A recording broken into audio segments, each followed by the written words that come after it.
Petrol की कीमतें खाली हुकूमत की वजह से नहीं, इसके पीछे एक पूरी माशी ढांचा और टैक्सेस और लीवीज और ड्यूटीज वगैरह हैं। तो जब तक वो कम नहीं होंगी और हुक्मरानों और ब्यूरोक्रेसी की अय्याशियाँ कम नहीं होंगी, आपका ये एहतजाज बेमाने रहेगा, इसलिए कि वो इसी फार्मूले के तहत 5-10 रुपये फिर कम कर देंगे इसका। आपका हदफ वो ज़ालिमाना क़वानीन क्यों नहीं है जिसकी वजह से सिर्फ अशराफिया अय्याशी कर रही है और अवाम सड़कों पे और अपने घरों में भूखी मर रही है?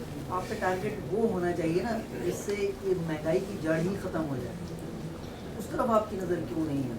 बहुत अच्छा सवाल किया आपने। देखें, हमने फार्मूला दिया, हमने ये कहा कि आप 800-700 सीसी वाले के लिए पेट्रोल की कीमत ये रखें, बाइक्स वालों के लिए ये रखें, बड़ी गाड़ियों वालों के लिए ये रखें। इसकी जद में अशराफिया ही आ रहा है और लोग पूछ रहे हैं कि आपसे किसी ने रब्ता किया? हमसे हुकूमत ने तो रब्ता नहीं किया, लेकिन जो हुकूमत के वो पाले हुए लोग हैं जो इसके कमीशन खाते हैं, उन्होंने हमसे रब्ता किया कि आप ये क्या करने जा रहे हैं, आप भी पर लीटर कोई हमसे कमीशन ले लें, हमसे कोई बात कर लें। तो इसका मतलब है हमारा तीर बहदफ हुआ, हमारा तीर बहदफ हुआ। उनको थोड़ी परेशानी का सामना करना पड़ा। वो हमसे कह रहे हैं कि आप हमसे वो ले लें, क्या नाम है उसका, कमीशन लें पर लीटर और आप अपने अकाउंट्स बताएं, हम उनके अंदर पैसे भेजने के लिए तैयार हैं। हमने कहा हमें नहीं चाहिए, हम कौम के साथ खड़े हैं और कौम के लिए पेट्रोल सस्ता करो। दूसरा बात है, हमने एक पूरा वाइट पेपर दिया इनको कि आप जनाब 3000 सीसी 5000 सीसी वाली गाड़ियों के लिए ये पेट्रोल की कीमत रखें और नीचे ये रखें, ताकि गरीब को आसानी हो और अशराफिया को और ब्यूरोक्रेसी को और एस्टेब्लिशमेंट को